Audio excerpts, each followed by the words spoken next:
அல்லாஹ் தேர்ந்தெடுக்கிறதுங்கிறது ஒரு பெரிய ஆலிம பார்த்தெல்லாம் தேர்ந்தெடுப்பான் என்று மாத்திரம் முடிவெடுக்காதீர்கள். ஏற்கனவே ஒரு வழியாக இருந்த அவுலியாவை தான் அல்லாஹ் தேர்ந்தெடுப்பான் என்று முடிவுக்கு வராதீர்கள். ஒரு பாவியையும் அல்லாஹ் தேர்ந்தெடுக்கலாம். எந்த தகுதியும் இல்லாதவர்களையும் அல்லாஹ் தேர்ந்தெடுக்கலாம். அல்லாஹ் தேர்ந்தெடுப்பதற்கு தகுதியை நீங்களோ நானோ தீர்மானிப்பதல்ல, அதற்கான தகுதி அவன் தீர்மானிக்கிறான். ஒருவரை தேர்ந்தெடுக்கும் தகுதியை நீங்களா தீர்மானிப்பது, நானா தீர்மானிப்பது? என் ரப்பே தீர்மானிக்கிறான்.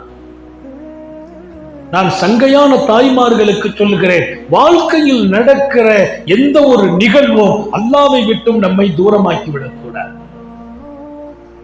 அல்லாஹ்வின் மீது அவன் நம்பிக்கை உண்டாகிவிடக் கூடாது. உலகத்தினுடைய தேவையற்ற எண்ணங்களை, ஆசைகளை, சிந்தனைகளை வளர்த்து கொள்ளக்கூடாது.